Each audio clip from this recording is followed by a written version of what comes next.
बच्ची के सपने। शालू की शादी को 10 साल हो जाते हैं, फिर भी उसे औलाद का सुख नसीब नहीं होता और वो जहां कहां मन्नतें मांगती फिरती है। कितने डॉक्टरों को दिखाती है, कितना कुछ करती है कि बस कोई माँ बोलने वाला इस दुनिया में आ जाए।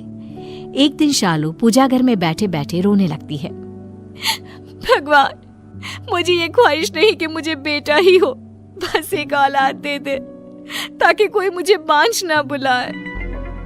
इतने में ही राहुल वहां आ जाता है और शालू से कहता है, अरे भाग्यवान, ऐसा क्यों सोचती हो? हमारे आंगन में भी जल्द ही किलहारी गुंजेगी। इतने में ही शालू को उल्टियां होने लगती है और उसका मन खट्टा होने लगता है। राहुल तुरंत डॉक्टर को घर बुलाता है। पता नहीं शालू को अचानक क्या हुआ है, उसकी तबीयत खराब होने लगी तो मुझे जल्दबाजी में आपको बुलाना पड़ा। राहुल जी, चिंता की कोई बात नहीं है। जिस खुशी का आप बेसब्री से इंतजार कर रहे थे, वो खुशी आपको मिल गई। अरे, आप पिता बनने वाले हैं। क्या क्या सच कह रहे हैं आप? भगवान ने मेरी सुन ली। शालू और राहुल खुशी के मारे फूले नहीं समाते हैं और ये खुशखबरी पूरे मोहल्ले और अपने सारे रिश्तेदारों में भिजवाते हैं। मिठाइयाँ बांटते हैं। ये खुशखबरी सुन उसकी पड़ोसन सोनी जलकर राख हो जाती है और मन ही मन कहती है, ये कैसे हो सकता है? अब मैं इसे ताने कैसे मारूंगी? इसका बच्चा इस दुनिया में आना नहीं चाहिए। यहाँ शालू और राहुल अपने आने वाले बच्चे की तैयारी में जुट जाते हैं और दिन गिनने लगते हैं। वक्त कटता चला जाता है और शालू की डिलीवरी का दिन आ जाता है। उधर सोनी अपना जादू टोना करना शुरू कर देती है। शालू एडमिट होती है और उसकी हालत बहुत बिगड़ जाती है। राहुल, अगर मैं मर गई तो मेरे बच्चे को माँ और बाप दोनों का प्यार तुम्हें ही देना होगा। मुझे इस बात की खुशी होगी कि मैं बांझ नहीं मरी।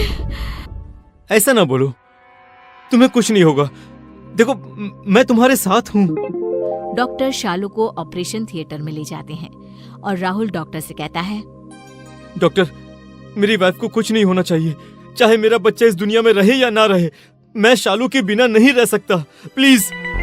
देखिए, मैं अपनी पूरी कोशिश करूंगा माँ और बच्चे दोनों को बचाने की। डिलीवरी के समय सोनी का काला जादू काम कर जाता है और शालू का बच्चा मर जाता है। राहुल इस बात को छुपा लेता है और तुरंत बगल के अनाथ आश्रम से एक बच्ची गोद लाकर शालू के पास लाकर रख देता है। डॉक्टर, प्लीज आप ये बात किसी को मत बताइएगा कि शालू ने मरी हुई बच्ची को जन्म दिया है, नहीं तो मेरी शालू मर जाएगी। देखिए, आप बेफिक्र रहिए। डॉक्टर का काम किसी को जिंदगी देना है, लेना नहीं। शालू को होश आ जाता है और वो अपनी बच्ची को देखकर खुशी से फूले नहीं समाती। आज से मेरी गुड़िया का नाम अंजलि होगा। राहुल शालू को हॉस्पिटल से छुट्टी दिलाकर घर ले आता है और उधर सोनी शालू के हाथ में बच्चा देखकर सोच में पड़ जाती है। मेरा वार खाली नहीं जा सकता है। इस दुनिया में आ तो गई है, लेकिन आगे नहीं बचेगी। सोनी अपनी तंत्र विद्या करने लगती है। इधर शालू अंजलि को पालने में लगी रहती है। अंजलि 10 साल की हो जाती है, लेकिन सोनी का एक भी जादू उस पर काम नहीं करता। एक दिन अंजलि को एक बहुत बुरा सपना आता है और वो चौंक उठती है। क्या हुआ मेरी बच्ची? तुझे इतने पसीने क्यों आ रहे हैं बेटा? मम्मा, मैंने एक बहुत बुरा सपना देखा।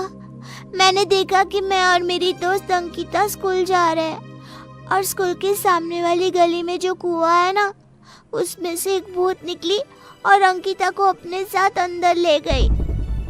अरे बेटा, तूने कोई डरावनी कहानी सुनी होगी, इसीलिए तुम्हें ऐसा सपना आ गया। ये बस एक सपना था। हाँ मेरी बच्ची, सो जा मेरी रानी। शालू अंजलि को सुला देती है। सुबह जब शालू स्कूल जाती है तब वही सब उसके साथ होने लगता है। कुएं के अंदर से एक बड़ी आंखों वाली एक भूतनी निकल कर आती है और अंकिता को अपने साथ ले जाती है। ये देख अंजलि बेहोश हो जाती है, लेकिन किसी से कुछ नहीं कहती। फिर कुछ दिनों के बाद अंजलि को एक सपना आता है। वो देखता है कि बगल का एक बच्चा उसी कुएं के पास खड़ा है और भूतनी उसे अंदर ले जा रही है। फिर वही सब होता है। लेकिन अंजलि चुप रह जाती है। अंजलि को यूं ही सपने आते रहते हैं। ये बात मैं किससे कहूँ? मेरी बात तो कोई मानेगा नहीं, लेकिन मुझे कुछ न कुछ तो करना होगा, नहीं तो ये भूतनी कितने लोगों को खा जाएगी। अंजलि अपने आप में गुम रहने लगती है। अंजलि को ऐसा देख शालू राहुल से कहती है, पता नहीं हमारी बच्ची को क्या हो गया है, किसकी नजर लग गई है मेरी गुड़िया को, मुरझा सी गई है। अरे बाबा, तुम ज्यादा सोचती हो। बेटी अब बड़ी हो रही है, पढ़ाई की कुछ टेंशन होगी। हाँ, तुम ठीक कहते हो। कुछ दिनों बाद अंजलि को फिर एक सपना आता है और वो देखती है कि राहुल के पीछे एक काला साया है जो उसका पीछा कर रही है। साये को देखकर राहुल भागने लगता है और वो साया राहुल को भगाते भगाते उसी कुएं के पास ले जाती है जहां अंकिता गई थी। साया राहुल को कुएं में गिरा देती है। अंजलि चौंक कर उठ जाती है और राहुल के पास जाकर उसे सब कुछ बता देती है। पापा, मैं आज आपको कहीं नहीं जाने दूंगी।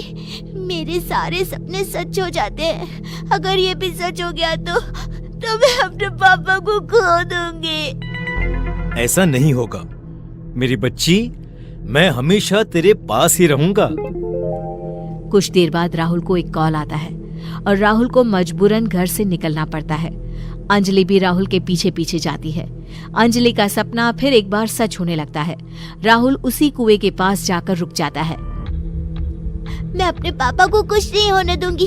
पापा रुक जाइए, आगे खतरा है पापा। राहुल अंजलि की बात सुनकर रुक जाता है।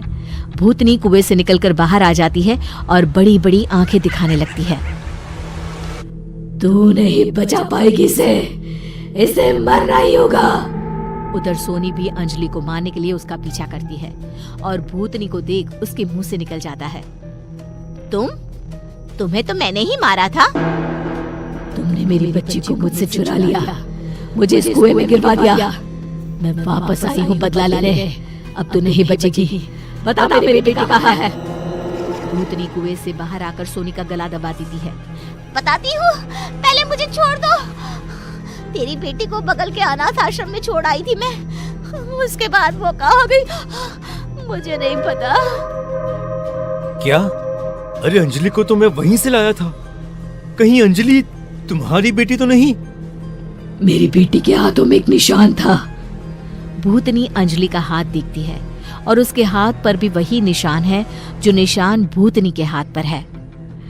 तू मेरी बेटी है, मैं ही तेरी माँ हूँ।